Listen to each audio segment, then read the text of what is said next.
Hello, I'm Associate Professor Paul Vallalonga from the University of Copenhagen.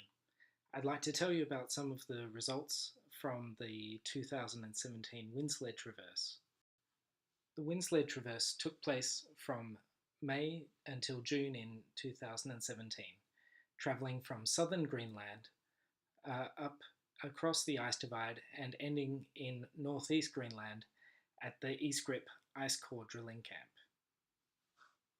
The East Grip Ice Core Drilling Camp opened in summer 2015 and has the purpose of drilling an ice core down to the bottom of the ice sheet at 2,500 meters approximately. The purpose of the drilling is to recover a climate record as well as to study the properties of the fast-flowing ice at this particular location.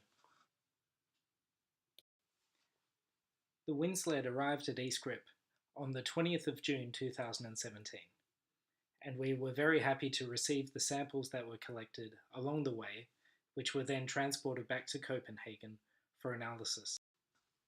During the Windsled Traverse, Dr. Ross Edwards from the University of Madison, Wisconsin, collected scientific samples.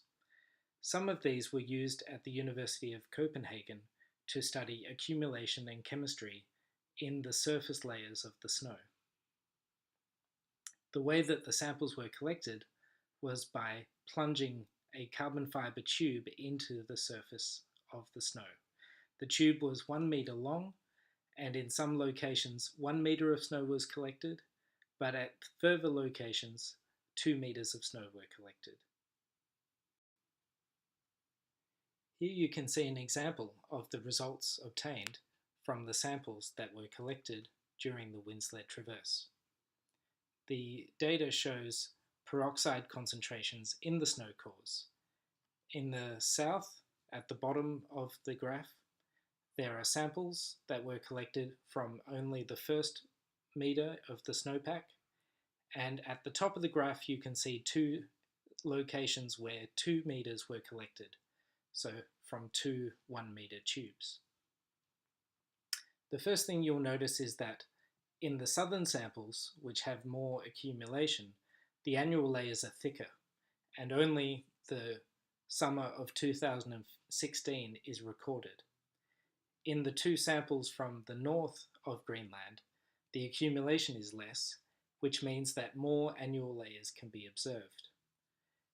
The distance from each peak can be used to calculate how much snowpack occurred during that year, and so we can get an estimate of the accumulation for each year. It is important to measure the accumulation across Greenland so we know whether Greenland is losing or gaining mass in terms of the balance between the amount of snow that is falling in the center of Greenland and the amount of ice that is lost from the edges of the Greenland ice sheet. This image shows the surface velocity of the Greenland ice sheet, where the blue colors in the center indicate very little ice flow, and the red zones indicate fast ice flow at the outlet glaciers. We can combine the accumulation and chemistry results from the Windsled Traverse and use this to inform and understand climate models where we look at different spatial patterns. For example, here you can see different patterns of sea salts arriving at the start and the end of the Windsled Traverse locations, noted here as Windsled and East Grip.